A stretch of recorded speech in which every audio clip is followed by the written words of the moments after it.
Sveiki, tęsiam nenuolatinę tradiciją su žymiausiu Lietuvos anti-podcastų skalbėjimu prie surelių. Šiandien Mr. Munis arba Marius Pacevičius. Sveiki.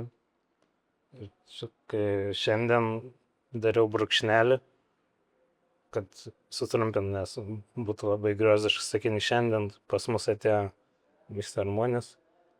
Tai tiesiog brūkšnelį padėjau, kad greičiau būtų. Muzikai dar žinomas Mad Munis pseudonimu. Jo kalė visi kepa, visi valgo. Trap atstovus. Tai nepykit, aš išgeriau visą alkoholį. Dabar stalas tuščias, nes žmonių nėra. Nori tūliką. Jo. Kur čia galim salų padaryti, kur galim salą padaryti, kur tualetus salų, nes aš daug išgeriu. Nu, čia šitavo delfinų fazės gyvenimą, kai su Stanu dainavot kartu. Karjeros pradžia. Kokia Stano nuomonė? Kam? Kokia Stano nuomonė įdomu apie šitą nuotrauką? Nu, čia toks nukrypimas, kad neleidau įsiterpti, tiesiog norėjau pakomentuoti. Gerai.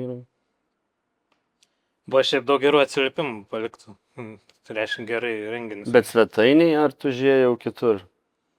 Svetainė. Nes ten pats aš parašau. Jau. Ai, tu pats. Jo. Bet ten žmonės parašo, ar tu juos patalpini, ar Nu, tu pats apsimit žmonėm? aš paklausiu jų, ar galiu parašyti nuomonę už jūs. Ai, Rašyk ir aš parašau.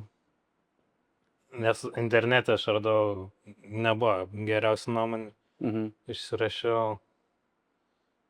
Marius pirmas 2 valandas puikiai vedė renginį, bet vėliau nuėjo pakakoti ir nenuleido vandens. Fu. Be viso šito pagė trečdalį šakočių ir pavėsdėjo į mūsų dukros veidą. Mhm. Ji verkė, jai 7 metai tik. Nerekomenduojam Mariaus Pacevič paslaugų. Gal tu kažko norėtum paklausti ar kažką šiaip? Kaip čia jauties?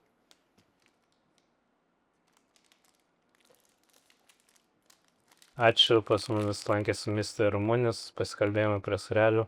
Labai gerbiamus filmų kūrėjas ir geras žmogus. Aš